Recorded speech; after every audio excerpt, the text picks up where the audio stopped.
मैं सुधा, एक नई नवेली दुल्हन। पर मैं न तो शर्मा रही हूं न ही लाज से मेरी आंखें बोझिल हो रही है। मैं सोच में डूबी हूं। क्यों डूबी हूं? क्या वजह है मेरे सोचने की? उसके लिए मुझे 2 वर्ष पीछे की स्मृतियों में जाना पड़ेगा और अपने अतीत को बाहर लाना पड़ेगा। अजय के साथ मैं खुशी से अपना शादीशुदा जीवन व्यतीत कर रही थी। एक बेटा भी हमारे प्यार की निशानी बनकर हमारे बीच आ चुका था। फैक्ट्री की मामूली सी नौकरी थी पति की, कुछ मैं सिलाई करके कमा लेती और दाल रोटी खाकर हम खुश रहते। कहते हैं ज्यादा खुशी को भी नजर लग जाती है, सच ही होगा। क्योंकि मेरे घर को भी नजर लगी और मेरा आबाद घर बर्बाद हो गया। महामारी लील गई मेरे सुहाग को। मैं अभागी अपने अजय को आखिरी बार देख भी न पाए। बेटे के होते हुए भी मुखाग्नि न जाने किसने दी। स्तब्ध शून्य सी मैं बैठी रह गई। बीमारी में न कोई मेरे घर आया, न किसी ने सांत्वना का हाथ ही मेरे सिर पर रखा। कोई आता खाना रखकर दरवाजा खटखटा कर चला जाता, कोई फोन करके बताता खाना बाहर रखा है, उठा लो। ऐसी विपदा की घड़ी में जहां हमदर्दी और दिलासे की सबसे बड़ी जरूरत होती है, मेरे पास कोई नहीं था। तरस रही थी, तड़प रही थी, कोई तो आ जाए मेरे पास। मैं उससे लिपटकर खूब जोर जोर से चीखूं चिल्लाऊं, जी भर के रो लूं, अपना दिल हल्का करूं। पर वाह री मेरी फूटी किस्मत, कैसे बुरे समय में तूने मुझे इतना बड़ा दुख दिया कि मेरे पास रोने को कोई कंधा ही नहीं। ससुराल में कोई नहीं, मायके में गरीब माँ भाई, किससे उम्मीद करूं? क्या तेरहवीं, क्या पूजा, कुछ नहीं, सिर्फ आंसू थे मेरे पास। उन्हीं से अजय को आखिरी श्रद्धांजलि देकर विदाई दे दी। समय निकला, जीवन अपने धर्रे पर आने लगा सभी का। बेटे को प्राइवेट स्कूल से निकाला, फीस कहाँ से भरती। 5 साल का बिट्टू मेरा टुकुर टुकुर अपनी क्लास को देखता रहा, मचलता रहा। मैं अपने आंसुओं को जब्त करती रही। स्कूल के टीचर दिनेश सर सामने से निकले। बिट्टू को मचलता देखा तो पास आकर बोले, जाने दीजिए, उसी की क्लास है वो। नहीं सर, अब वहां नहीं पढ़ेगा मेरा बेटा। वजह क्या हुआ? सारी बातें बता दी। बताए सर, कैसे फीस भर पाऊंगी स्कूल की और बस की। कहते कहते थमे हुए आंसू अपना संयम छोड़कर बह निकले। कुछ देर तक तो दिनेश सर कुछ सोचते रहे, फिर बोले, आप शाम को मेरे घर आ सकती हैं प्लीज। जी आ जाऊंगी, मेरी माँ भी है घर पर। आइए, कुछ उपाय ढूंढते हैं। एक कागज पर पता और फोन नंबर लिखकर मुझे दिया और अपनी क्लास लेने चले गए। डूबते को तिनके का सहारा सा मिला, कागज को ध्यान से पस में रखा और घर आ गई। शाम ठीक 5:30 बजे दिनेश जी के घर की घंटी बजा दी।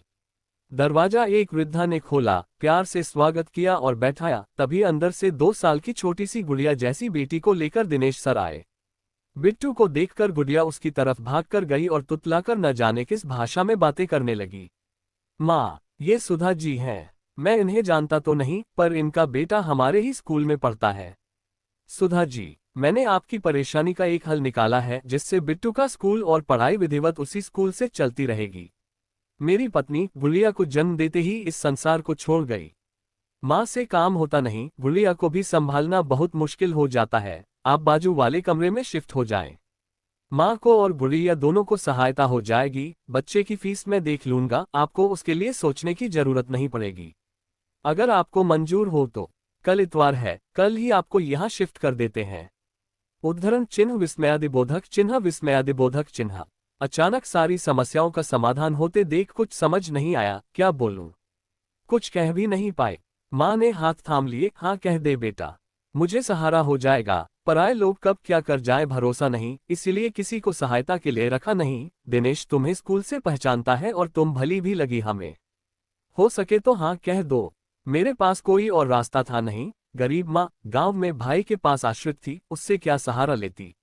ईश्वर का आदेश और मर्जी जानकर मैंने दूसरे दिन किराए का कमरा खाली कर दिया और दिनेश जी के घर में एक कमरे में अपनी दुनिया समेट ली।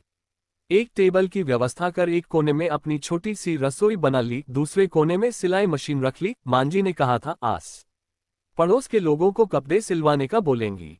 अब मेरी एक नई दिनचर्या की शुरुआत हुई। सुबह दिनेश जी के घर जाकर सबका नाश्ता, दिनेश जी और बिट्टू का टिफिन बना देती। बर्तन झाड़ू पोछा के लिए एक महिला आती थी। दोपहर में मैं सबके लिए खाना बनाकर अपने कमरे में आ जाती। कपड़े मिलने शुरू हो गए तो सिलाई करती रहती। बिट्टू दिनेश जी के साथ बाइक में आने जाने लगा था, बस एक मोटा खर्चा भी बचने लगा। मेरे आंसू भी अब सूखने लगे थे, जीवन धीमी गति से चलने लगा था।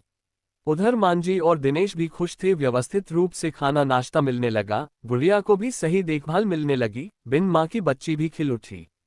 होली जलना थी उस दिन। माँ की तबीयत ढीली थी। जरूरी सामान लाना था घर का, मुझे भी सिलाई के धागे और कुछ लेस गोटा लेना था। माँ के जोर देने पर मैं दिनेश जी के साथ मोटरसाइकिल पर बाजार चली गई।